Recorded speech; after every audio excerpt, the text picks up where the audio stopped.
xaaladda magaalada Beledweyne ayaa maanta u muuqata mid degan kadib dagaal culus oo xalay ka dhacay qaybo ka mid ah magaalada kaas oo u dhaxeeyay ciidanka daraawiishta maamulka Koonfur Galbeed iyo maleeshiyada la sheegay inay taabacsan yihiin hogaamiyihii xilka laga qaaday ee Cabdicasiis Laftagareen. Dagaalka oo socday saacado kooban ayaa la isku adeegsaday hub iyo rasaas xooggan, waxaana dadka deegaanka ay sheegeen in xalay magaalada laga maqlayay jugta madaafiicda iyo rasaasta noocyada kala duwan. Ciidamada dowladda federaalka Soomaaliya iyo kuwa maamulka Koonfur Galbeed ayaa si wadajir ah uga hortagay weerarkaasi iyagoo sameeyay isku xirnaan amni oo adag si loo xaqiijiyo xasiloonida magaalada. Ilaa hadda lama soo warin wax khasaare rasmi ah oo ka dhashay dagaalka labada dhinac, inkastoo cabsi xooggan ay soo wajahday shacabka ku dhaqan magaalada.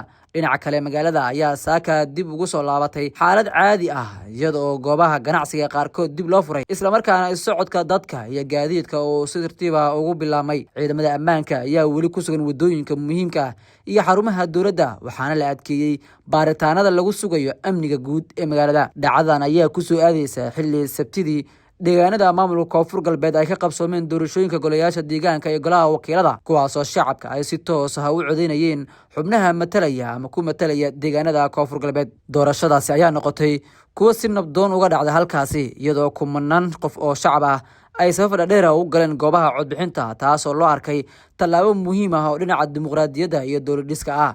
Maalmihii la soo dhaafay waxaa jiray xiisado siyaasadeed iyo dhaqdhaqaaqyo ciidan oo laga dareemay deegaano ka mid ah Koonfur Galbeed kadib markii ciidamo taageersan Cabdicasiis Laftagareen oo xukunka laga tuuray ay hanjabaado culus hawada u marinayeen ciidanka dowladda federaalka iyo sidoo kale kuwa maamulka cusub ee ku meel gaarka ee Koonfur Galbeed.